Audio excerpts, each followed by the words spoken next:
En Europe, la population vieillit, c'est un fait. Donc le Parti des Verts en Allemagne m'a invité en 2008, par exemple. Il réfléchissait sur l'impossibilité de fournir le même pourcentage de personnes qui partaient à la retraite que de personnes qui rentraient sur le marché de l'emploi. Ça, c'est un fait. Dans un pays comme la France, par exemple, on sait que 40% du taux de natalité est assuré par des populations étrangères. C'est une réalité aussi. Donc maintenant, on est dans une situation où c'est ce que vous dites qui renforce l'extrémisme. Quand vous dites que l'immigration pose un problème, il faut aussi parler des avantages de l'immigration. Parce que moi, quand je travaille en France, je paye mes impôts ici. Donc les étrangers qui sont là, il y a une partie qui peut travailler et envoyer au pays aidé. La majorité paye ses impôts, s'installe dans vos pays, enrichit vos pays. Donc ce sont des citoyens productifs. Après, il faut voir, il y a une minorité qui vient, il y a des morts, certes. Mais je voulais souligner une chose. Le discours que vous avez, il est encore légitime tant que l'Afrique restera muette. Et moi, aujourd'hui, je voulais m'indigner pour le silence de l'Union africaine. Les gens là qui meurent sur les plages, et je mesure mes mots, si c'était des Blancs, la terre entière serait en train de trembler. Ce sont des Noirs et des Arabes. Alors eux, quand ils meurent, ça coûte moins cher. Ici, j'étais venue en 2008 et j'avais dit, l'Union européenne, avec ses flottes de guerre, avec son économie, je vous dis une chose, si on voulait attaquer nos pays ici en Occident, il y aurait des moyens de se défendre. Donc, si on voulait sauver les gens dans l'Atlantique, dans la Méditerranée, on le ferait.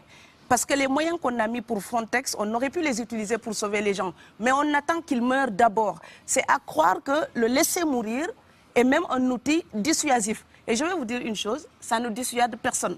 Parce que quelqu'un qui part et qui envisage l'éventualité d'un échec, celui-là peut trouver le péril absurde et donc l'éviter. Mais celui qui part pour la survie, qui considère que la vie qu'il a à perdre ne vaut rien, eh bien celui-là, sa force est inouïe, parce qu'il n'a pas peur de la mort. Mais c'est exactement pourquoi il faut fermer des frontières complètement. Il faut sauver l'Afrique et sauver l'Europe. Vous ne pourrez pas rester comme vous ne resterez pas comme des poissons rouges dans la forteresse européenne. La crise actuelle nous a démontré ça. Au jour d'aujourd'hui, l'Europe ne sera plus jamais épargnée tant qu'il y aura des conflits ailleurs dans le monde. L'Europe ne sera plus jamais opulente tant qu'il y aura des carences ailleurs dans le monde.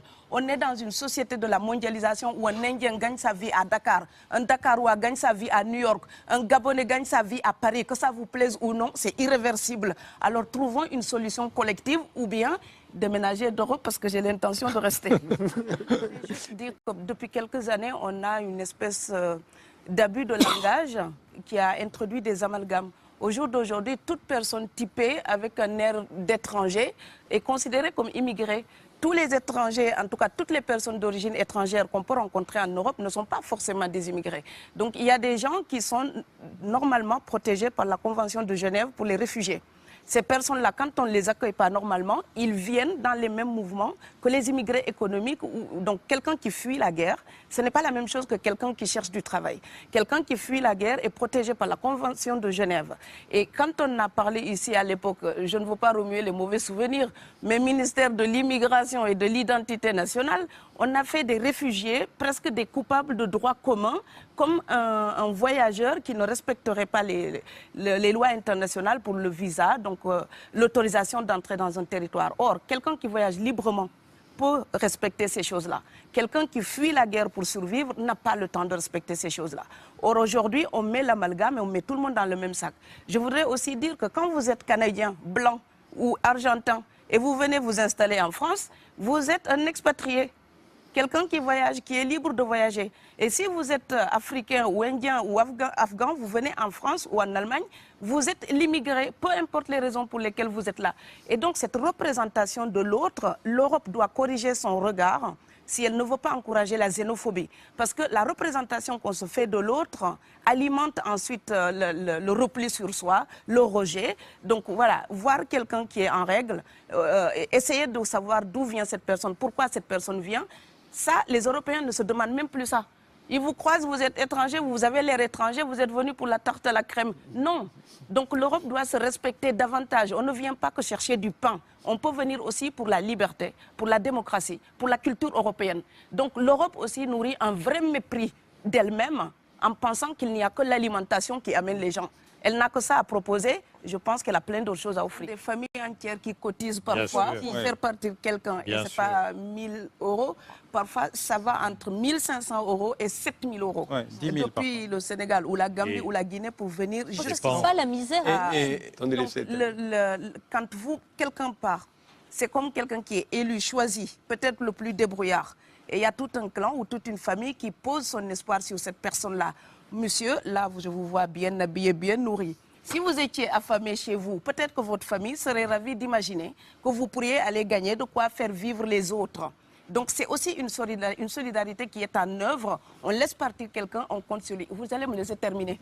Et Schengen, entre guillemets Schengen, ça me permet d'être invité aux Pays-Bas, monsieur, donner des conférences dans vos universités. Quand ils trouvent que mon cerveau est convenable, là, ils l'utilisent. Par contre, ils sont embêtés à l'idée d'avoir mon frère qui n'est pas aussi diplômé que moi et qui pourrait avoir peut-être envie de travailler dans le bâtiment. Donc, vos pays deviennent schizophrènes. On ne peut pas trier les gens comme ça avec les étrangers utiles et les étrangers néfastes. Et la deuxième chose que je veux dire aussi, c'est que les Européens, là, on voit des Africains qui viennent, d'accord? Ce mouvement, ce déplacement de population, on le voit. Mais on ne voit pas le mouvement des Européens allant vers les autres pays. Alors celui-là, c'est le mouvement des puissants, ceux qui ont l'argent, ceux qui ont le bon passeport. Donc vous allez au Sénégal, vous allez au Mali, vous allez dans n'importe quel pays du monde, au Canada, aux États-Unis, partout où je vais, et je voyage tout le temps, je croise des Français, des Allemands, des Hollandais. Je les rencontre partout sur cette planète parce qu'ils ont le bon passeport. Donc, comme avec l'exotisme, l'Europe s'était arrogé le précepte unique, unilatéral, de l'exotisme. Les autres sont exotiques. Alors que pour quelqu'un de mon village, il n'y a rien de plus exotique que quelqu'un d'Amsterdam. Maintenant, pour l'étranger aussi, pour les voyages des temps modernes avec la mondialisation, quand les pauvres viennent vers vous, il y a des mouvements de foule qu'il faut bloquer. Mais quand vous, avec votre passeport et avec toutes les prétentions que cela donne, vous débarquez dans les pays du tiers-monde, là, vous êtes en terrain conquis. Donc, on voit les pauvres qui se déplacent, on ne voit pas les riches qui investissent dans nos pays. L'Afrique se développe en taux entre 5 et 10%. Ce n'est plus de la progression, c'est de la surchauffe.